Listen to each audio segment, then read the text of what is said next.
Hello everyone, आज की इस वीडियो में एक कॉम्प्लेक्स नंबर में एक काफ़ी इंपॉर्टेंट क्वेश्चन को हम लोग देखने वाले हैं। तो आइए देखते हैं सबसे पहले क्वेश्चन क्या बोल रहा। तो यहाँ पे क्वेश्चन बोला जा रहा कि if A plus iota B into है C plus iota D into E plus iota F into G plus iota H equal है A plus iota B. A और बी यहाँ कैपिटल में है। Then prove that A square plus B square into C square plus D square into E square plus F square into G square plus H square किसके equal होगा? तो A square plus B square के equal होगा। तो सबसे पहले इसको हम प्रूव करते हैं और इसके बेसिस पे जो है एक नोट दे देंगे ताकि कॉम्पिटिटिव एग्जाम में जो है इससे रिलेटेड अगर आपसे एमसीक्यू पूछा जाए तो आप डायरेक्ट जो है इसका आंसर दे सके। तो आइए सबसे पहले इसके प्रूफ को देखते हैं, कंसंट्रेट होकर के देखते रहिएगा। तो यहाँ पे आते हैं तो हम सबसे पहले जो हमारा गिवन है उस चीज़ को हम डालेंगे।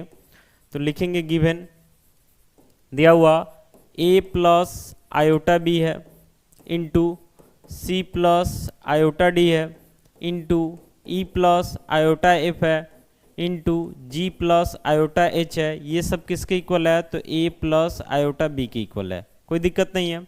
अब यहाँ पे a प्लस आयोटा बी जो दिखाई दे रहा है ये भी एक कम्प्लेक्स नंबर को रिप्रेजेंट कर रहा। c प्लस आयोटा डी दिखाई दे रहा है ये भी कम्प्लेक्स नंबर को रिप्रेजेंट कर रहा। वैसे ही e plus iota F G plus iota H ये सब कम्प्लेक्स नंबर को रिप्रेजेंट कर रहा। और ये टोटल कम्प्लेक्स नंबर का प्रोडक्ट जो है एक सिंगल कम्प्लेक्स नंबर के इक्वल है। यहाँ पे देखिए ये पहला कम्प्लेक्स नंबर, ये दूसरा, ये तीसरा और ये चौथा, ये चारों कम्प्लेक्स नंबर का प्रोडक्ट जो है इसके क्या है? इक्वल है। तो सबसे पहले आपको पता होना चाहिए कि मॉडुलस के केस में क्या होता है कि जैसे मान लेते हैं पहला कम्प्लेक्स नंबर Z1 है, दूसरा कम्प्लेक्स नंबर Z2 है, तीसरा कम्प्लेक्स नंबर Z3 है एंड सो ऑन जो है हमारे पास टोटल Zn कम्प्लेक्स नंबर है। तो ये सबका जो मॉडुलस होता है ये किसके इक्वल होता है? तो ये इक्वल होता है modulus of Z1 into modulus of Z2 into modulus of क्या हो जाएगा? Z3 and so on into modulus अब क्या हो जाएगा? तो Zn हो जाएगा। यहाँ तक कोई दिक्कत नहीं है।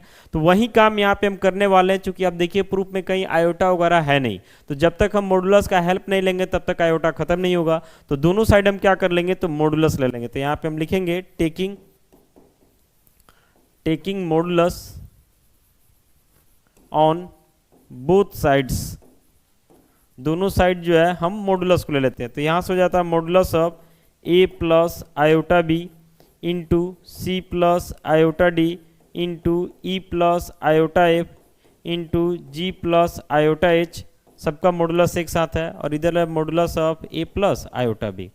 अब इधर चार कम्प्लेक्स नंबर है, चारों कम्प्लेक्स नंबर के प्रोडक्ट का मॉडुलस है, तो चारों का मॉडुलस अलग अलग हो जाएगा। यानी modulus of A plus iota B into modulus of C plus iota D into modulus of E plus iota F into modulus of G plus iota H. और इधर हो जाता है आपका modulus of A plus iota B. यहाँ तक कोई issue नहीं होना चाहिए, समझ रहे ना। अब इस वाले पार्ट को हटाते हैं क्योंकि इसको हमको आगे कंटिन्यू करना है, ध्यान से देखिएगा। अब सबका जो है अलग अलग मॉडुलस है, तो मॉडुलस के लिए फॉर्मूला आपको पता होगा कि square root of real part का square plus square root imaginary part का स्क्वायर होता है।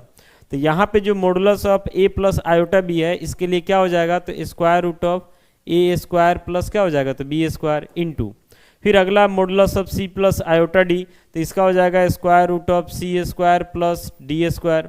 फिर इंटू अगला ई प्लस आयोटा एफ का मॉडुलस है, तो स्क्वायर रूट ऑफ क्या हो जाएगा? ई स्क्वायर प्लस एफ स्क्वायर हो जाएगा। फिर इंटू अगला जी प्लस आयोटा एच है, तो square root of G square plus क्या हो जाएगा? तो एच स्क्वायर हो जाएगा। इक्वल इधर हो जाता है स्क्वायर रूट ऑफ कितना? तो A square plus B square. यहाँ तो कोई दिक्कत नहीं है। अब दोनों तरफ जो है देख रहे हैं ना, इसमें भी स्क्वायर रूट है, इसमें भी स्क्वायर रूट है, इसमें भी स्क्वायर रूट है, इसमें भी स्क्वायर रूट है और लास्ट में जो दिया उसमें भी स्क्वायर रूट है। तो हम स्क्वायर कर देते हैं ताकि सबका स्क्वायर रूट क्या हो जाए? खत्म हो जाए।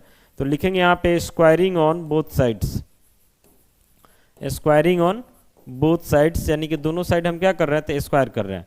जब दोनों साइड स्क्वायर करेंगे तो यहाँ पे जो है देख रहे हैं ना, इस टोटल का स्क्वायर होगा LHS में, तो सबका रूट क्या हो जाएगा? खत्म हो जाएगा। तो यहाँ से क्या मिलेगा? तो A square plus B square, फिर आगे रूट खत्म हो रहा सी स्क्वायर प्लस डी स्क्वायर, फिर आपका ई स्क्वायर प्लस एफ स्क्वायर और फिर आपका जो है जी स्क्वायर प्लस एच स्क्वायर। और इधर का भी रूट खत्म हो जाएगा तो इक्वल क्या हो जाएगा? तो A square plus B square. तो फाइनली जो है यही हम लोगों को जो है इस क्वेश्चन में क्या करना था? तो प्रूफ करना था। अब एक नोट जो है इस बेसिस पे बता देते हैं ताकि एमसीक्यू से रिलेटेड आता तो आप डायरेक्ट हैंडल कर सके। ध्यान से देखिएगा, नोट के तौर पर यहाँ पे हम लिख सकते हैं if A plus iota B, फिर C plus iota D, E plus iota F, देख रहे हैं ना, ए बी फिर सी डी फिर ई एफ, ऐसे करके जा रहा है एंड सो ऑन। लास्ट में जो है वाई जेड होता है ना, तो लिख देते हैं वाई प्लस आयोटा जेड। आपको पता होगा कि इंग्लिश में जो है टोटल अल्फ़ाबेट आपका कितना होता है, तो 26 होता है। अब उस 26 में यहाँ ए बी ले लिए, यहाँ सी डी ले लिए, यहाँ ई एफ ले लिए एंड सो ऑन, यहाँ लास्ट में क्या ले लिए, तो वाई जेड ले लिए। तो टोटल जो है यहाँ से यहाँ कितना कम्प्लेक्स नंबर बनेगा, तो 13 कम्प्लेक्स नंबर बनेगा। जैसे ई और बी मिला के एक कम्प्लेक्स नंबर, सी और डी मिला के एक कम्प्लेक्स नंबर, मतलब दो मिला के एक कम्प्लेक्स नंबर मिल रहा, और टोटल जो है 26 होता है अल्फ़ाबेट। तो यहाँ से यहाँ तक हमारा कितना कम्प्लेक्स नंबर बनेगा, तो 13। ये सब किसके इक्वल है, तो एक सिंगल कम्प्लेक्स नंबर यानी ए प्लस आयोटा बी के इक्वल है। तो इस केस में देन करके हम यहाँ पे लिख सकते हैं कि पहला कम्प्लेक्स नंबर से क्या निकल जाएगा, जैसे वहां पे मॉडुलस लेके दोनों साइड स्क्वायर किए ना, तो क्या मिला, A square plus B square, direct लिख रहे हैं। फिर यहाँ क्या मिल जाएगा, तो C square plus D square, फिर ई स्क्वायर प्लस क्या हो जाएगा, तो F square and so on, ये सब इनटू है।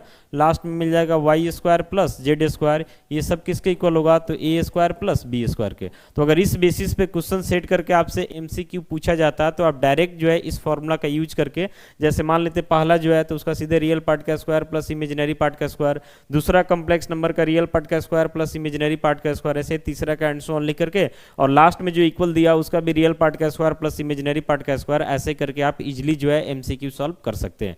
तो उम्मीद करते हैं क्वेश्चन आपको समझ में आ गया होगा। बाकी मिलते हैं इसे अगले वीडियो के साथ। Thank you.